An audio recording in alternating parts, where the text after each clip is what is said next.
So we got our first glimpse at the new look Virginia basketball team on Monday night, 80-50 win over Tarleton State, which put up a little resistance. I've been saying that a lot since watching that game last night.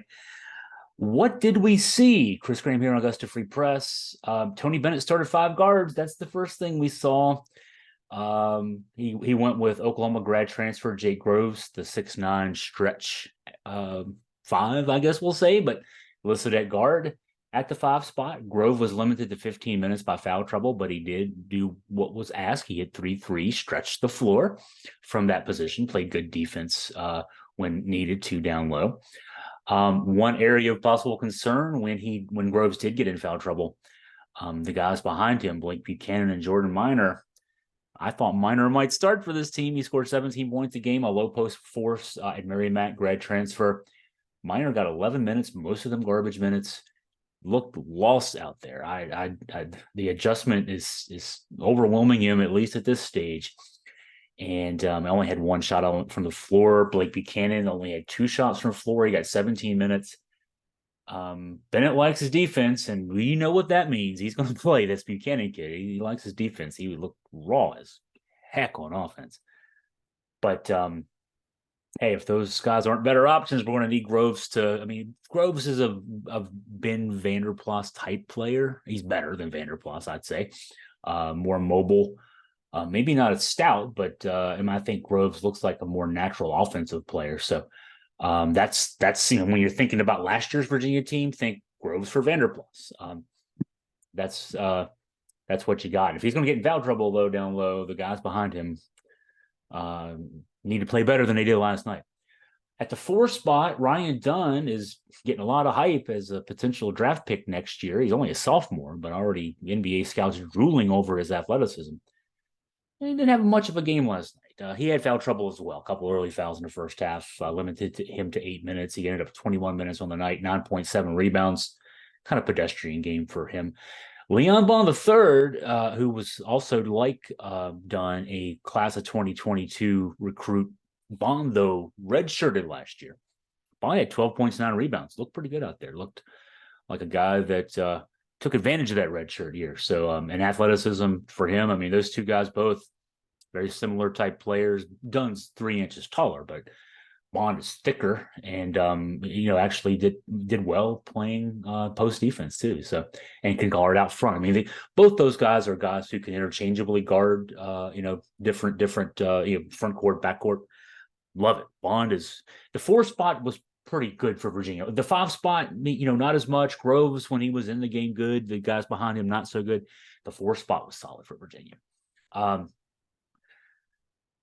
backcourt, big night from Reese Beekman, 16 points, 7 assists. He missed a couple of threes. They were both ugly, flat-looking shots. Reminded me more of the first-year Beekman than the third-year Beekman.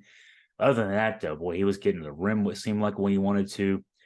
7 assists, no turnovers. He had 3 steals. He had a block shot. Big night also from the other starting traditional guard, Isaac McNeely, 15 points. He was 4 of 8 from 3. 4 assists also in 29 minutes. Andrew Rohde, the St. Mary's transfer, got the start at the other guard spot for Georgetown transfer Dante Harris, who remember transferred in midseason last year, practiced with the team starting in middle of late December. Neither had, illustrious first games. Rohde, 2 of 8 shooting, 2 of 5 from 3. He had 6 points. Harris had 7 points, 1 assist, 23 minutes. We saw glimpses. Tane Murray, who had played some rotation minutes towards the end of last season, got in, had 11 minutes off the bench and 5 points. So we saw a lot. We saw a lot of guys last night. That's what you hope for in the first game of a season. I mean, not everybody got that. Michigan State booked JMU to come up to East Lansing and hoping to see a lot of their guys, and they ended up seeing the number 4 team in the country in themselves lose to JMU. So you book these for opening games, and you hope to kind of ease your way into the season, and it doesn't always work out that way. It did for Virginia though.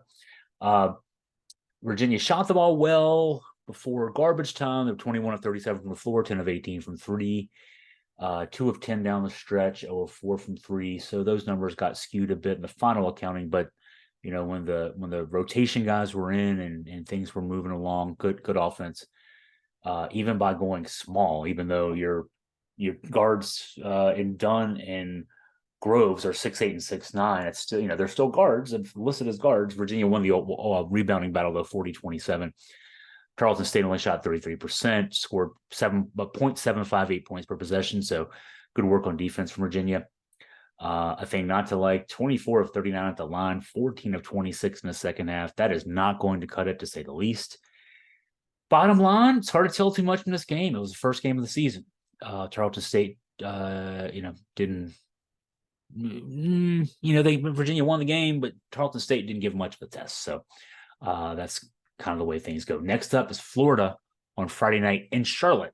And we'll certainly see a lot more in terms of what this team might look like as the season goes on from that game. And so we'll look forward to that. If you have any questions for me about UVA sports in general, anything, please email me at chris@augustafreepress.com.